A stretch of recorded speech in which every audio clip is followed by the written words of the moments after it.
sholat sendirian, dia niatnya sendiri, tiba-tiba ada yang makmuman sama dia, dia tetap sah jadi imam, walaupun nggak niat jadi imam, tapi makmumnya harus diniatkan jadi makmum.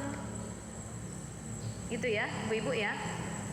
Allah sholli fardhu zuhri arba rakaatin mustaqbilal qiblati makmuman lillahi ta'ala. Allahu akbar. Jadi seperti itu ya Bu ya. Nah, nepoknya juga jangan kencang-kencang Bu.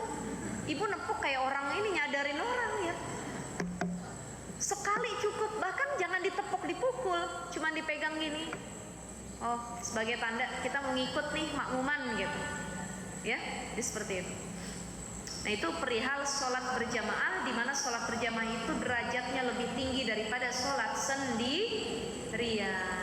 Silahkan di rumah nggak apa-apa, tapi berjamaah. Punya anak perempuan, nak yuk jamaah sama ibu, jamaah sama nenek yuk, yuk jamaah yuk sama bibi yuk, kita jamaah gitu. Walaupun di rumah, tapi perempuan masih tetap dapat jatah buat berjamaah kalau dia mau.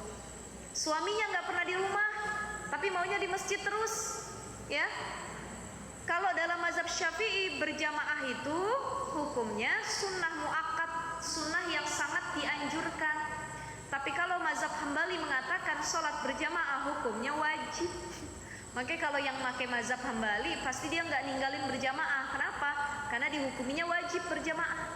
Tapi kalau mazhab Syafi'i mengatakan jamaah itu hukumnya sunnah muakkad, sunnah yang sangat dianjurkan sekali.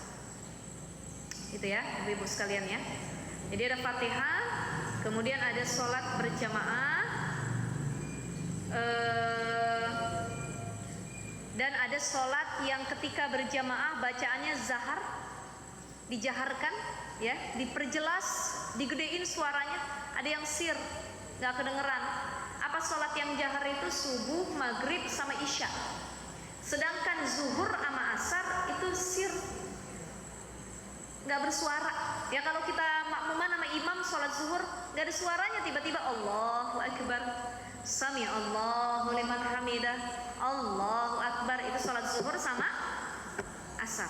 Tapi kalau maghrib, isya, dan subuh maka imam harus bacanya jahar, keras suaranya. Alhamdulillahirabbil alamin waladdallin, amin. Dan kita perempuan kalau kita lagi sholat berjamaah sama laki-laki Bu, kan ketika waladdallin dijawab sama jamaahnya amin, kita tahu udah banyak saf laki-laki di depan, perempuan kagak usah kenceng-kenceng suaranya. Ini malah suara laki-laki bapaknya kagak ada, ibu-ibunya yang kenceng amin. Kalau kita sesama perempuan boleh kencang suaranya, tapi kalau ada laki-laki di saf pertama dan awal, lirih aja jawab amin ya. Bahkan kita dalam hati pun gak apa-apa, amin, gak kedengeran. Ya, kenapa?